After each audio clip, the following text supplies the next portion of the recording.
In the name of God, Father, Son, and Holy Spirit. Amen. Well, I have a confession to make. I read this sermon last week by American theologian Debbie Thomas. And now I often read other people's sermons as I can get ideas for my own, but once I've read them I normally depart from their text and come up with my own ideas and my own narratives. But as I read Debbie Thomas's sermon on All Saints, as hard as I tried, I really couldn't improve on her words. So with just a few minor edits and a couple of additions, this is not my sermon. This belongs to American theologian Debbie Thomas, so I must acknowledge her work, really. How often since the COVID-19 pandemic began have we said, "I just can't wait for life to get back to normal"? I've said it hundreds of times, but I've often thought really about what normal really is. Now, there's nothing wrong with saying, I want to get back to normal. Of course, we want to return to our lives. We want to get back to the lives that we enjoyed before the virus came along and changed everything. Of course, we want to travel again. We want to welcome people easily into our homes. We want to be able to sort of go to church. We want to be able to turn up at things without wearing these dreadful face masks. We want our children to be able to sort of roam free and go to church and play with other kids without really having to think about what might be brought home. We want our loved ones to live in safety. Of course, we want to get back to normal. We want to get out of this isolation. We want to get out of this constant grief. We want that to fade into a memory. But in this context, in the context of All Saints' Day, in the context of the reading from the Sermon on the Mount, the reading of the Beatitudes, we are invited to ask some painful questions. What is normal? And was what we were in before actually normal? Who decides what normal is?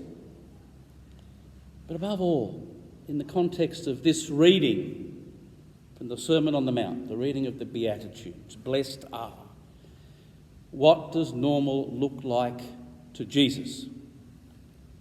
And does my understanding, my vision of normal equate with Jesus' understanding and vision of normal?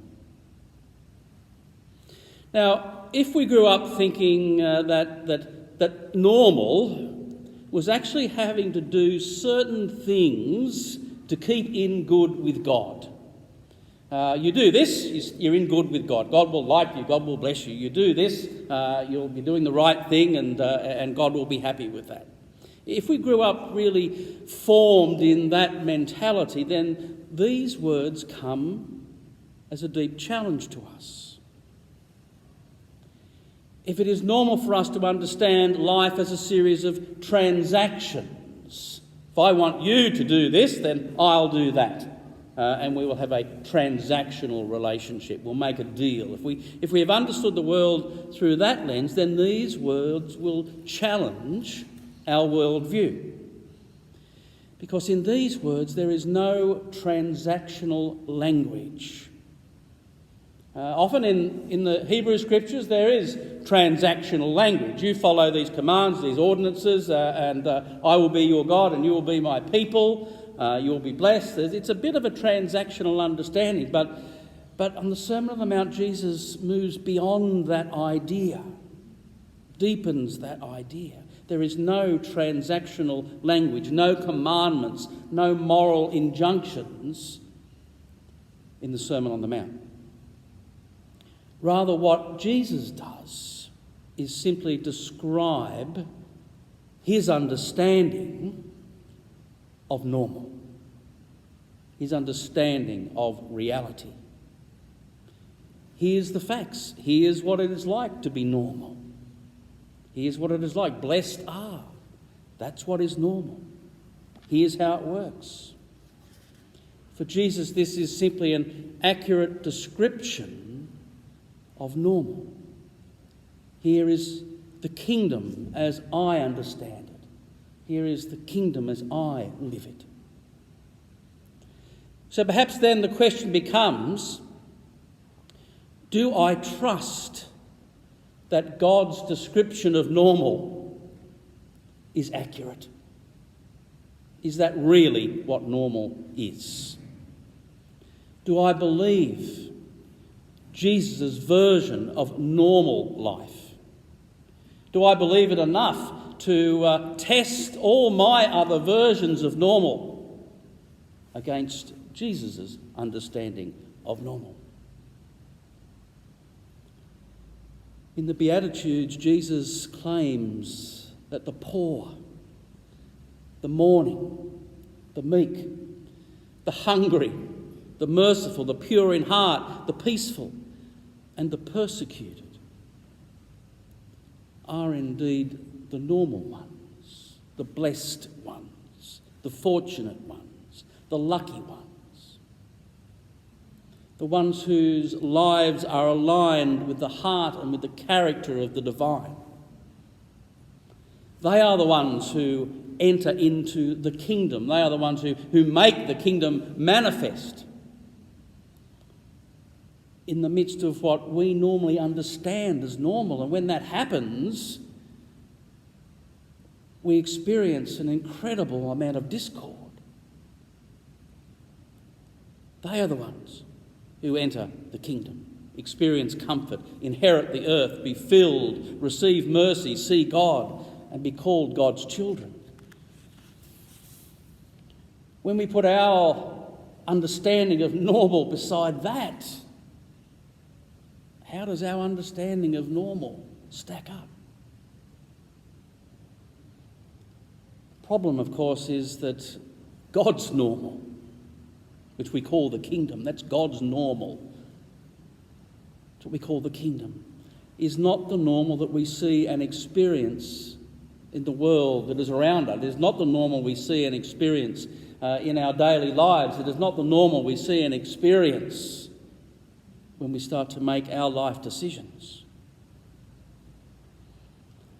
I live in a world where the loudest, the strongest, the wealthiest, the most privileged often prey on the quiet ones, the poor ones, the underprivileged ones, the less fortunate ones.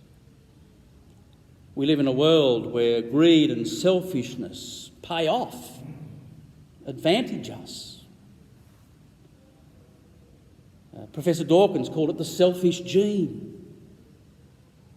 That's the reality of the world. That's is that the normal that we want to get back to?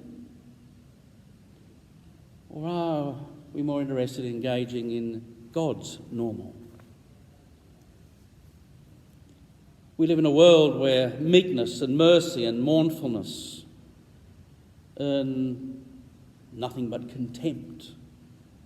We live in a world where securing our own ease and our own comfort, our own profit, is seen as right and a right. Can we believe that people who care profoundly, the people who yearn and mourn and hunger and thirst and suffer and speak for justice, are the normal ones, are the fortunate ones? Do we see or even look for blessing in the world's most reviled and wretched and starving and grieving and shamed and broken human beings? Do we truly understand them as the blessed ones? And if we balk at that idea, then that means that somehow or other we haven't yet got our heads around God's normal. that we're seeing it through perhaps the wrong lens, that we're missing something? Do we find their desperation, their passion, their suffering just a little bit embarrassing? Perhaps a bit excessive, a bit zealotry, even a bit undignified.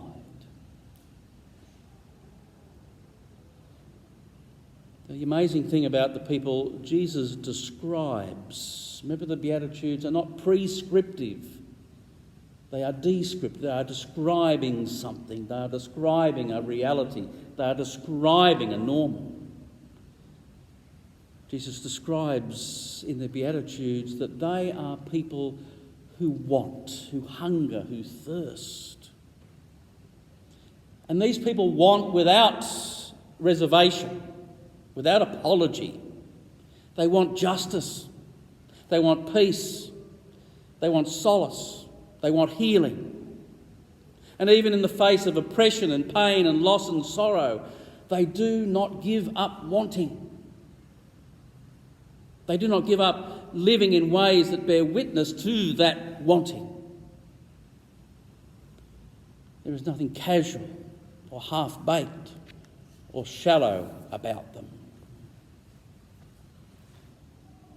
These people who are being described are saints. These are the people that we come to celebrate on All Saints' Day. These are the people we are supposed to want to emulate, to be like, to follow. These are supposed to be our role models in that modern sense. Who are our role models? Are they the poor, the hungry, the meek, the suffering? No, they're sports stars and celebrities and football players. We have a world that expects our football players to be role models. And they're told that. When they muck up, they're told that you are supposed to be role models. No, they're not. Really? Are these our role models? Is that our normal? It's a pretty weird normal, if that's our normal. One of the questions St. Ignatius asks us to consider in the spiritual exercises is, what do you desire? What do you want? And the answer to that question will depend on what our normal is. Because what we generally want is normal, or what we consider to be normal. What do you desire? That will tell you what your normal is.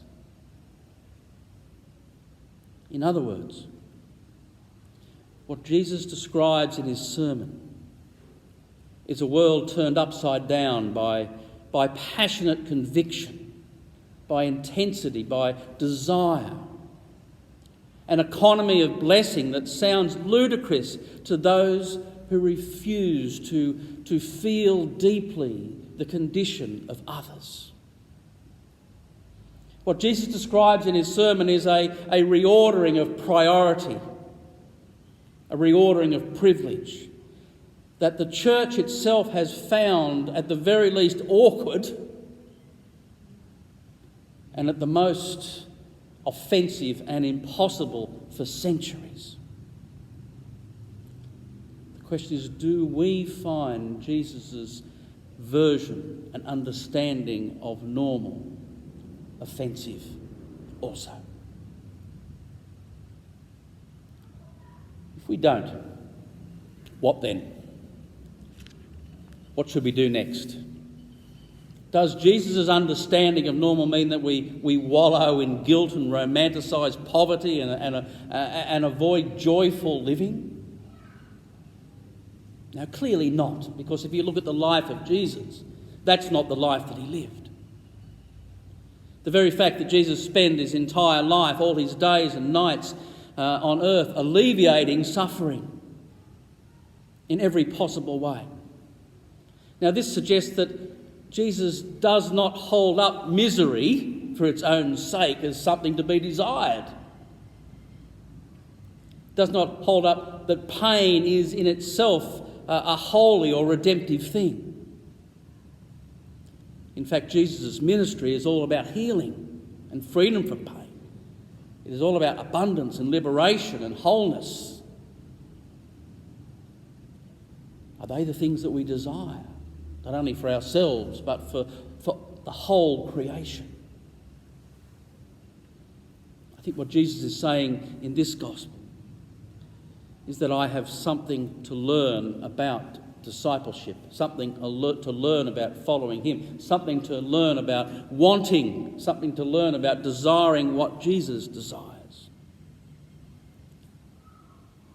I think what Jesus is saying in these words is that I have something to learn within my own circumstances, something to grasp about the beauty and glory and freedom of the Christian life that I will never grasp until I catch a glimpse of what he sees as normal.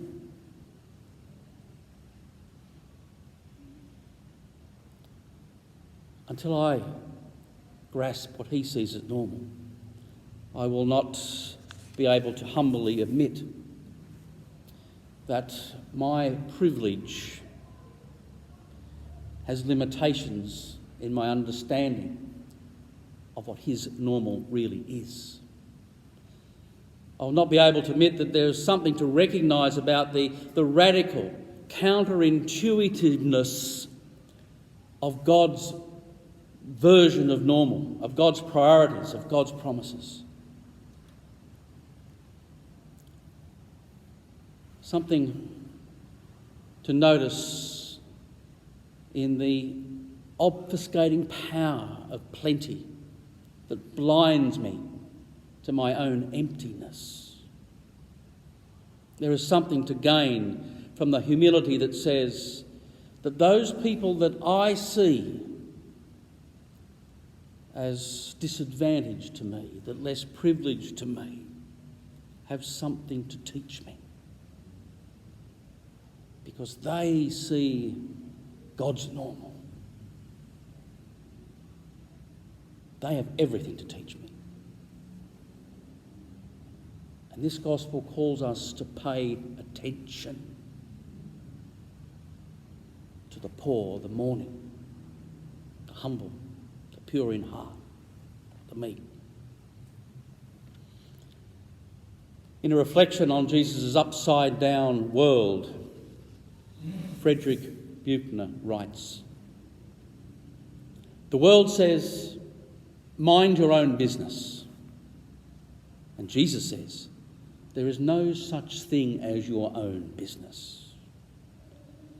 The world says, follow the wisest course and be a success.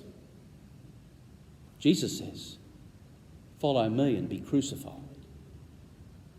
The world says, drive carefully, the life that you save may be your own. Jesus says, whoever saves their life will lose it, and whoever loses their life for my sake will save it. The world cries law and order. Jesus cries love. The world says get, and Jesus says give. In terms of the world's sanity, the world's normal, Jesus is crazy. And anybody who thinks they can follow Jesus without being just a little bit crazy is labouring less under a cross than under a delusion. Eventually, whether months from now or years from now, our lives will return to normal. We'll manufacture and distribute vaccines. We'll find better medicines and better treatments. We'll put our face masks away.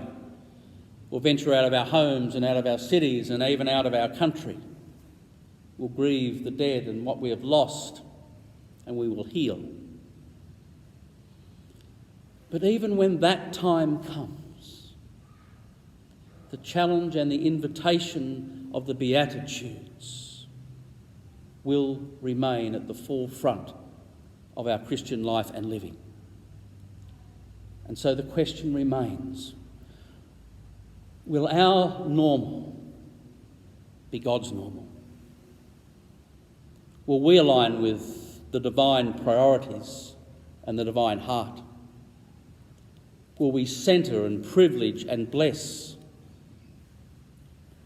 the poor in spirit, the mourning, the meek, the pure in heart, the righteous and the merciful?